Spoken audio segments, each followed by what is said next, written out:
2 days before the season began, I made 3 bold predictions about this Gonzaga team, and I can't believe what I got right.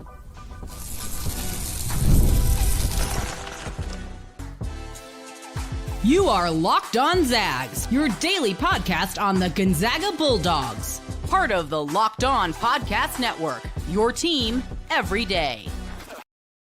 What is going on, y'all? Welcome into the Locked On Zags podcast, part of the Locked On Podcast Network, your team every day.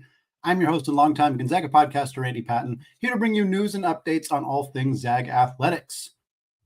Right now, new customers can get $200 in bonus bets when your first $5 bet wins at FanDuel.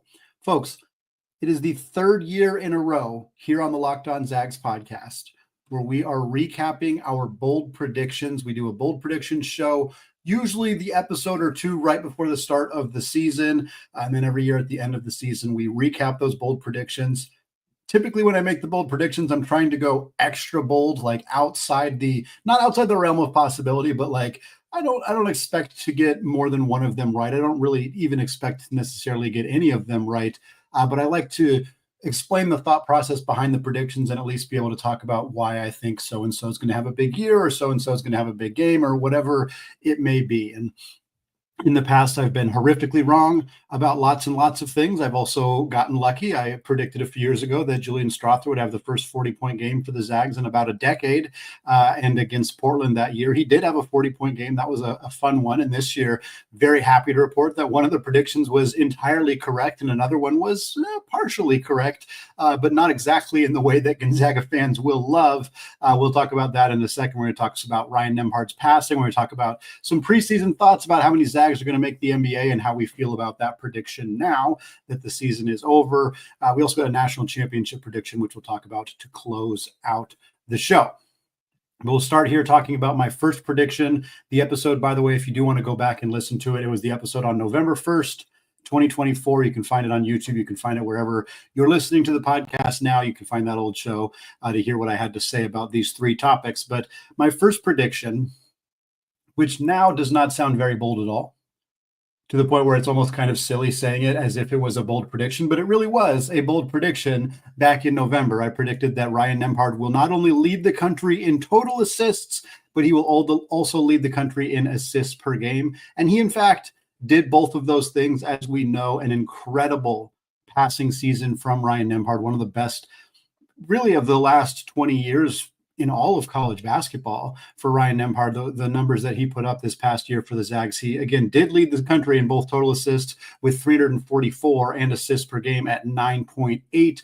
Braden Smith from Purdue was second in both of those categories with 313 total assists and 8.7 assists per game. Zakai Ziegler had 275 assists, 7.4 per game. Mo Odom had 264 assists, 7.5 per game.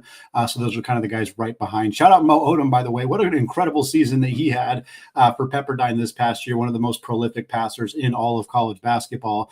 Ends up with more assists per game than Zakai Ziegler, but less assists because he obviously played fewer games without making the NCAA tournament for Pepperdine. But we'll see what he gets to do at Arizona State next year, which is where he's transferred. But really tremendous season from him. But we're talking Ryan Nembhard. And we went back, we watched the video of the old episode back on November 1st. And while I got this prediction correct, and I am happy about that, I did say in the show specifically, I can't imagine he's going to average over 9. I don't want to get too bold with this prediction. It's not like he's going to average more than 9 assists per game. Well, he did by a lot. In fact, he almost averaged 10 assists per game. I think I was saying like, if he gets 8, that'd be pretty good. If he gets 8.5, that'd be incredible. And he averaged 9.8 assists per game last year. And I think I bring this up not to brag, but I bring this up to highlight how wild what Ryan Nembhard did this past season really was. Because I think it got buried a little bit by the fact that Gonzaga failed to meet expectations throughout the season. Most of the storylines, as somebody who talked about this team literally every single day from that point until now, the conversations around the team were primarily about how they kept losing close games and how their resume didn't match up with, what the KenPom data was saying about them. And they are struggling defensively. They're struggling to shoot the ball. The 3-point shooting was really bad. Michael Ajayi is not, fitting into the role we wanted him to fit into. Caleb Battle's inconsistent, et cetera, et cetera. There was not a ton of positive conversations around this team last year. I think the times that there were positive conversations were when Graham Ike would go crazy and have really big games against good teams. Ryan Nembhard consistently delivering from a passing perspective. And those were kind of the main positives. And then we got some kind of positive boosts when Emmanuel Innocente stepped into a starting role and had some really big moments defensively for this team. We had a great positive boost when Ismaila Diani went crazy in that game against Santa Clara. But for the most part, a lot of the kind of daily conversations around this team were rooted in disappointment. And justifiably so. Like, I don't blame anybody for being disappointed in how last year went. Even when the team kind of got it together towards the end, it was unfortunate that the season ended with them not making the Sweet 16 and ended with them getting an 8 seed in the tournament because they didn't execute early enough in the non-conference season to put together a resume that would earn them a higher seed. But Ryan Nembhard was great all season long. And I don't think I'd be remiss if we didn't talk about this multiple times before he leaves, before it's over, before we're kind of moving on to the new season. Like, this was unbelievable what he was able to do. Case in point, for those of you who did not know this, Ryan Nembhard has the 5th most assists in a single season ever in the recorded history of college basketball. Only 4 players have had more assists in a single season than Ryan Nembhard. Those 4 players: Mark Wade, with the 1986-87 UNLV Runnin' Rebels. He had 406, the only player to top 400 assists in a season. Right behind him is Avery Johnson, 399 assists for Southern in 1987-88. And then right after him is Anthony Manuel, 373 assists, also in 1987-88 with Bradley. So the top 3 seasons in total assists were all between 1986 and 1988. Number 4, the only one that happened since I've been alive, Kendall Marshall, 351 assists with North Carolina in the 2011-2012 season. Then, of course, right after that is where you get Ryan Nembhard and his 344 assists. One of the most prolific passing seasons in the history of college basketball. And again, part of the talking point on this segment back on November was how great Nembhard was as a passer down the stretch last year. I think in his final 23 games as a junior, he averaged like 7.5 assists per game. In his final 10 games, he averaged 9 assists. And that's where I said he's not going to average 10 over a full season or 9 over a full season. Well, he did. He did manage to do that, but we had seen him show the ability to do that. And we kind of knew that he started out his first season at Gonzaga, his junior year.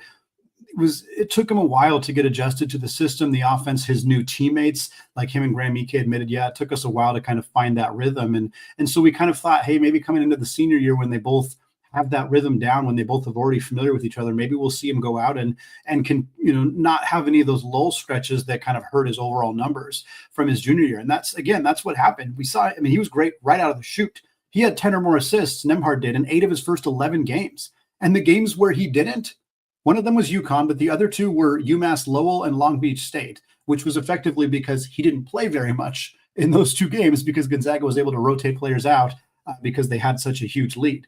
The 8 games that he did have 10 or more assists to start the season were Baylor, Arizona State, San Diego State, West Virginia, Indiana, Davidson, and Kentucky. That is an incredible stretch of basketball games to record 10 or more assists. Just ridiculous stuff. He also closed the season really strong, 11 assists per game across the final 13 games of the regular season. He had 13 or more assists 7 times last year. He had 19 games, Nembhard did, with 10 or more assists. And in those 19 games, he never once had more than 5 turnovers. 10 or more assists in 19 games, not a single game with more than 5 turnovers. A couple highlights. A game that nobody wants to ever talk about again when Gonzaga lost to Santa Clara in Spokane. But I will say this, Ryan Nembhard had 15 assists in that game and just 1 turnover. Staggering performance from him on the offensive side of the ball. 14 points, 1 assist at Portland, 14 assists, 1 turnover at Portland, 12 assists, 1 turnover against West Virginia, that overtime loss. in the battle for Atlantis, and then 11 assists and 0 turnovers. That was the most assists without a turnover Nembhard had all season. That was in the second game of the year at home against the Sun Devils of Arizona State. Prolific season from Ryan Nembhard. We'll talk more about Ryan as we get through the NBA draft process, the G League Ignite Camp, which he will participate in this weekend. We'll talk more about that, but wanted to celebrate getting that prediction about Ryan Nembhard correct, and once again, give him some flowers for an incredible final season in Spokane. Well, folks, we don't know how many Zags from last year's roster are going to play in the NBA overall, but I think it's safe to say that I probably didn't get this bold prediction exactly right. We're going to talk more about that coming up here in just a second. But first, folks, the NBA playoffs are in full swing, and every night delivers highlight-worthy performances, major momentum shifts, and can't-miss moments. So whether it's a game-winning shot or a breakout player, there's never been a better time to get in on the action. And FanDuel makes it easy to stay in the game before tip-off and live. With player props, performance trends, and same-game parlays, fans have more ways than ever to play smart and win big. If you're looking ahead and you want to make your own bold prediction, Gonzaga's plus 4,000 right now to win it all in the 2026 National Championship. You're feeling great about Adam Miller coming in. You're thinking, this is my chance. Now is the time to do it. And if you're new to FanDuel, it's the perfect time to sign up because you can head to FanDuel.com and place your first $5 bet. And if it wins, you'll get $200 in bonus bets. So make every moment more with FanDuel, an official sports betting partner of the NBA.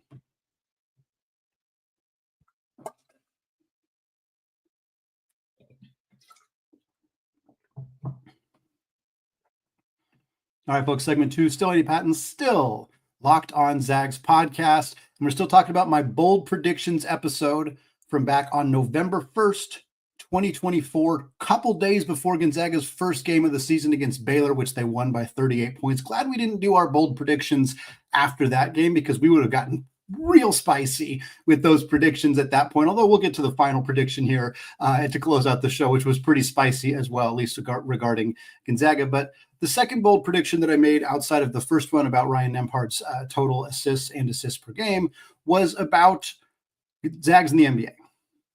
And I knew when I made this prediction in November that when we did this recap episode, whenever we did it, that we wouldn't be able to fully dissect how accurate this prediction was. But I do think we can say with a fair amount of certainty that it's not going to be correct. I predicted before the season that 4 players currently on Gonzaga's roster will play in the NBA. And the caveat was that I'm saying play in the NBA, not necessarily stick in the NBA, not necessarily like be rotation players or, earn a second contract. Just 4 dudes from Gonzaga's roster will play at least a game, at least a minute in the NBA next season. I also said as part of this prediction that it won't be Gonzaga's 2 best players, Graham Ike and Ryan Nembhard. I stand by the prediction that Graham Ike, unfortunately, probably will not be an NBA player. His size, his age, his lack of defensive mobility, I think, are going to be limiting factors for him. Typically, my argument for Ike and Huff and many other bigs as well, if Drew Timme can't make it, then these guys will struggle to make it. No longer can make that argument happily because Drew Timme has in fact made it and played quite successfully in his 9 games with the Brooklyn Nets towards the end of the regular season. But I still stand by it with Graham. He's a little bit smaller.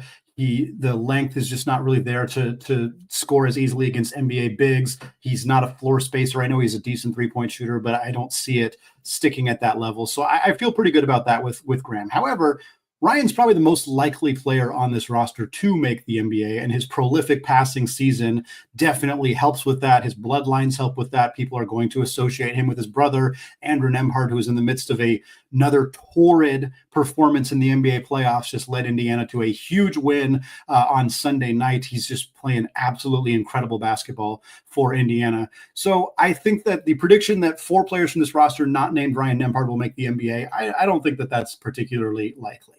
I picked 3 players in particular that I kind of projected as future NBA players and then kind of said the last one could be a rotation out of any of these players. So I kind of want to go through them all one by one. First up was the most obvious pick, the guy who at the time was the most likely player to be an NBA player on that roster, and that was Michael Ajayi.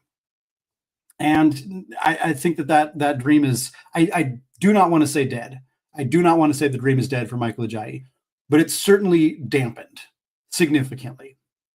After his prolific season at Pepperdine, Michael Ajayi entered the NBA draft process while also entering the transfer portal. He committed pretty early to Gonzaga in the transfer portal, but ultimately decided to play out the draft process, did not pull out of the draft process until the final day after he'd gotten feedback and workouts with a bunch of different teams, decided to come to Gonzaga in part because he wanted to play in an offense, in a system that was more conducive to the NBA environment and where he was going to play a role that more fit the role he would play in the NBA. He's not going to be a ball dominant, give him the ball and get out of his way, let him go to work player in the NBA like he was at Pepperdine. So going into a system where he was going to fill a role more similarly to a role he would fill in the NBA made a ton of sense. And that's what the scouts wanted to see him prove that he was capable of doing. And that is unfortunately what he was unable to prove to those scouts that he was capable of doing. It just didn't work. It just didn't work. Michael Ajayi went from shooting 47% from three at Pepperdine to 18% from three at Gonzaga. Beyond that, he just looked uncomfortable. He didn't adjust quickly to the system, and to the point where I'm not sure he ever really did adjust to what the role, at least the role that was initially asked of him, the same role that Ben Gregg played. Where you're the power forward, you get the ball at the top of the key, you're looking to make an entry pass, you're swinging it around, you sometimes do those dribble handoffs. Like the role that Ben Gregg, the role that Anton Watson, the role that power forwards have played at Gonzaga, by about the midway point of the season when Michael Ajayi was benched and was not playing very much, and then we kind of saw his performance tick up towards the end of the year, it's because the staff kind of just stopped asking him to play the same role. I've said this on the show, and I'll say it again. Michael Ajayi and Ben Gregg didn't look like they were playing the same position in the last 15 games of the season. Like if you watched those games, when Michael Ajayi would get the ball, he would turn, he'd look to face, he'd try to score, he'd put the ball on the deck. He was just kind of looking to create his own shot, whereas Ben was still kind of playing the role more the way that it's traditionally been filled. I don't think Michael was just disobeying the coaches. They would have benched him. I think it was just a decision by the staff to say, hey, we know you're a talented basketball player and we want to get you the ball in positions where you can score and you can do things that you're capable of doing. This is not working, so we're just going to switch gears and we're going to let you do something a little bit different. But I don't think that serves him particularly well at the next level. And for the record, and for anybody who missed this news, Michael Ajayi has entered the transfer portal, transferred to Butler. He will join the Bulldogs in the Big East next season. If he has a monster year for Butler, he could absolutely play his way back onto the NBA draft radar. I have no doubt that is a possibility for Ajayi.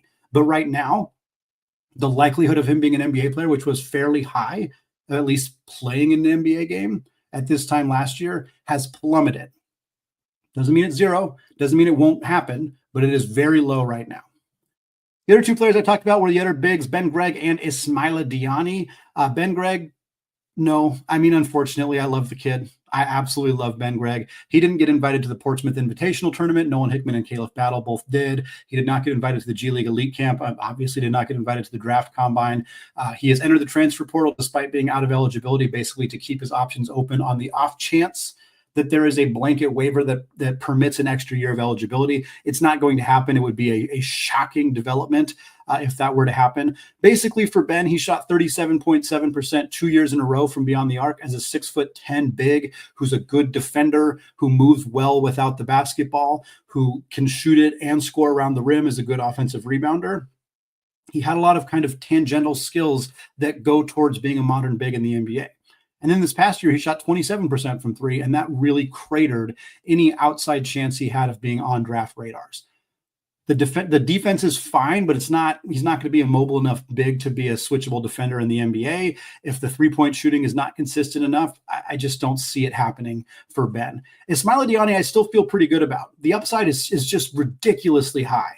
He's so young. He's going to turn 19 in the middle of this upcoming season. He's 7 feet tall. He's absolutely huge. He moves really well for a guy at his size. He's a great screen setter. He's a good interior defender, shot blocker, rim protector. He seemed to hedge screens really well and defended them. And again, we only saw like a few games from Ismaila Diani, so we're basing this off of very little to go on. But he's so young and he's so raw. And I think that the skill sets that he does, he's not going to be an outside shooter. He's not a floor spacer or anything. But the skills that we did see from him absolutely translate at the next level. And I would not be surprised if he does end up being an NBA player a few years from now. He's not there yet. He's not going to be there after this year, I don't think. But maybe there's a future where Diani is one of the NBA players on this roster. And then after that, I kind of talked about Braden Huff potentially, Dusty Stromer potentially, Caleb Battle potentially. I didn't even really talk about Nolan Hickman, but I'll throw him in here as well. Huff looked great offensively. He's still very limited defensively, and last year only shot 28% from three, which I think limits the upside for him. If this year he looks more comfortable with the basketball away from the rim, looks better mobility-wise defensively, gets a little bit physically stronger, and shoots the three ball well, then I think he starts to creep onto draft radars. That's a lot of things he has to do, but I think it's a lot of things that he is more than capable of getting better at and developing into his third year playing for the Zags. Caleb Battle's just an older prospect, spent 6 years in college basketball, got a bit of an injury history, although I don't know how much that'll hurt him. The outside shooting is a bit inconsistent. He's a player that I could see going in the G League and just averaging like 25 a night, like just being an absolute dog in the G League, and every single night the G League posts their highlights. They post their, the top performances of the night. You're going to see Caleb Battle there a bunch. 25 points, 7 to 8 from the 3-point line, whatever it may be, like just these huge games from Caleb Battle. And maybe eventually that'll lead him to kind of what happened with Drew Timme, where you get, 10 games at the end of a season to play when for a tanking team that's got some injuries or just shutting some guys down. Like I could see Caleb Battle being an NBA player through that route. He's not going to get drafted. He's not going to get an automatic contract or anything like that, but I could see him finding a way to get into the NBA at least briefly. Similarly with Nolan Hickman, the thing with Nolan Hickman is he's an undersized guard who doesn't play the point guard position, and that's just such a difficult path to make the NBA. He's 6'3". Sure, he shot 45% from three last year, but what other skills does he have that are NBA caliber? I'm just not sure that they're there.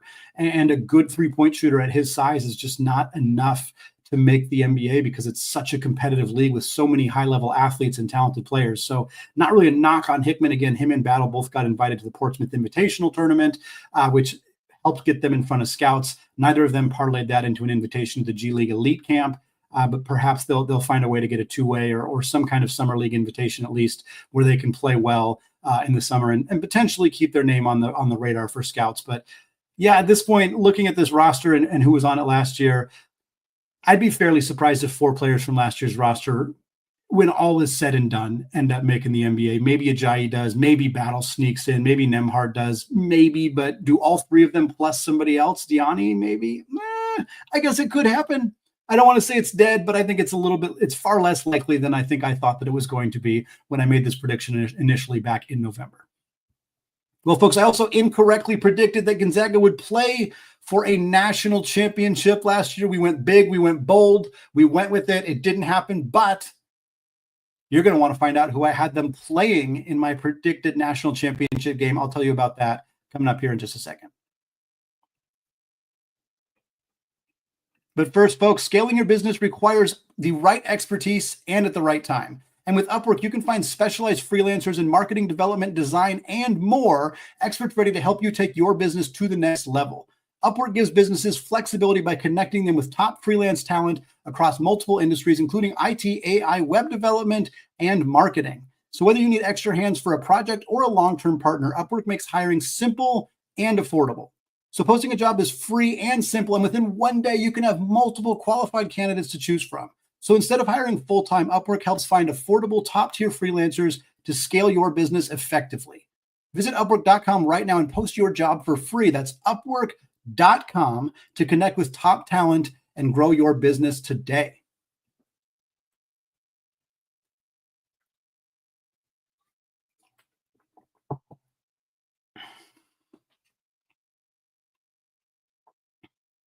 All right, folks, segment 3, still Andy Patton, still Locked On Zags podcast. Closing out the show, talking once again about the bold predictions that I made on November 1st, 2024, 3 days before Gonzaga's first game of the season against Baylor. We talked about Ryan Nembhard potentially breaking or potentially leading the country in assists per game, which did in fact happen. We talked about how I thought there were 4 players on last year's Gonzaga roster who will end up playing in the NBA. We talked about how that's probably not going to happen based on how this season went, particularly for Michael Ajayi, who was much more likely or much more of a draft candidate last year than he was at this time now. Now he's transferring to Butler. And now I want to talk about my third and final bold prediction, which I made on November 1st, 2024, said I believe the national championship matchup will be a rematch of the 1999 infamous slipper still fits game between Gonzaga and Florida. That is right. I predicted that the Florida Gators and Gonzaga Bulldogs would face off in the 2025 national championship game. I'm going to take being half right on that. I wish that I was half right the other way. I wish that Gonzaga had made it and somebody else, not Florida, had made it.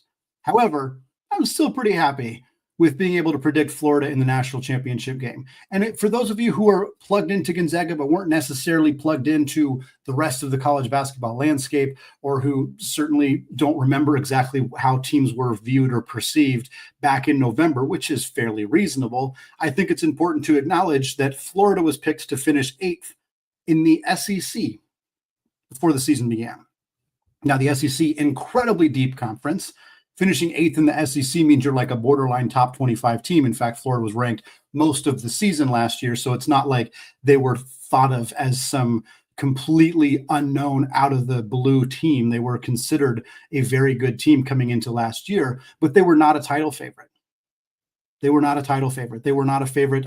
In fact, I'll say this: we do this bold prediction show. Not only do I do it for Zags, but I also do it with my co-host on the Locked On College Basketball show.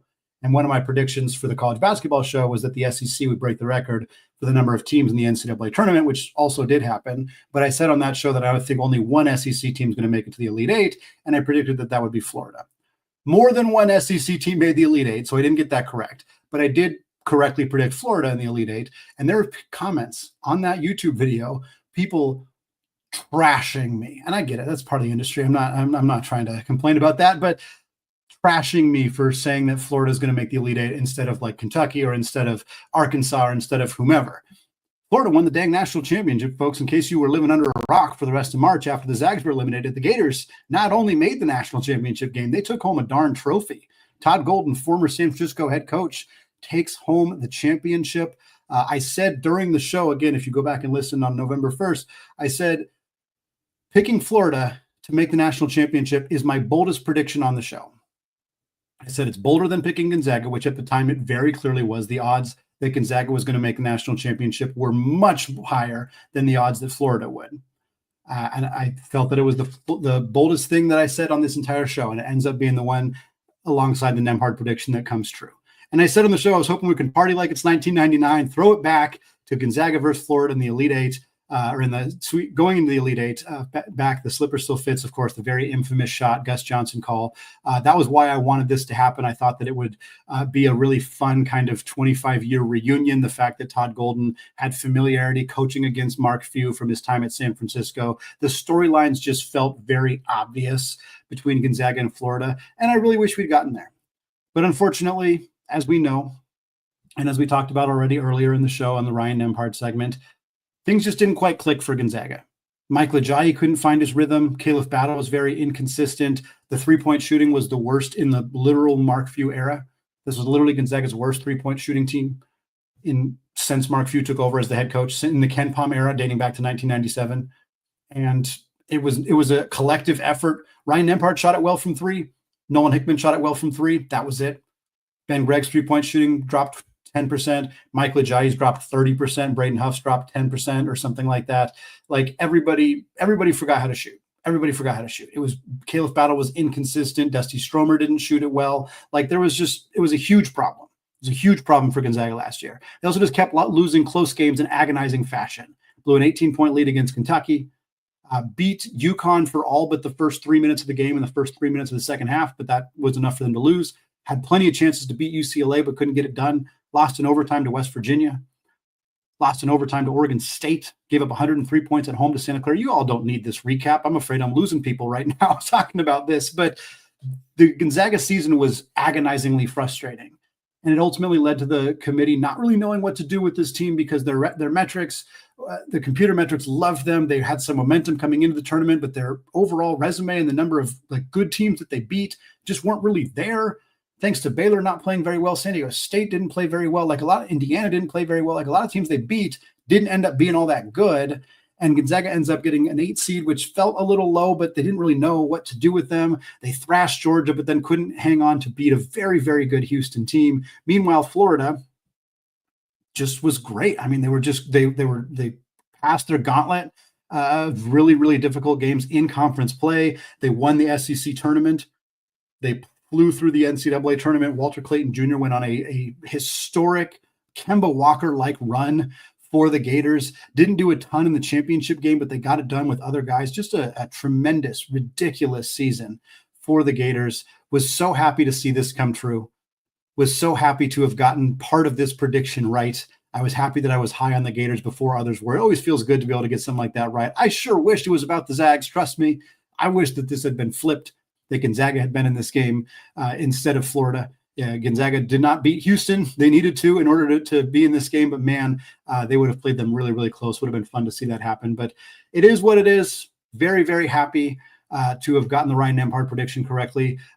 Happy to have gotten the Florida prediction correctly, hoping that we'll have some more success with this show next year. It's always one of my favorite shows, not only the actual bold predictions, but I like recapping them as well. I like telling you what we got right, what we didn't get right, and it kind of helps inform how I make these predictions going forward. So I'm already looking forward to doing this again back in October, November, whenever we get to it again, heading into next season. That is, however, going to wrap it up for me today here on the Locked On Zags podcast. Thank you so much for making the show your first listen or your first watch of the day. We'll be back later this week. We got some recruiting talk that we're going to have on the show. The top-ranked player in the 2026 recruiting class has been contacted by Gonzaga. We'll talk about that. Some transfer portal targets. Desmond Claude still on the radar for Mark Few and the Zags. What does that mean for them? We got that and more coming your way the rest of the week here on Locked On Zags. Thanks again, folks. Have a fantastic rest of your day. And as always, go Zags.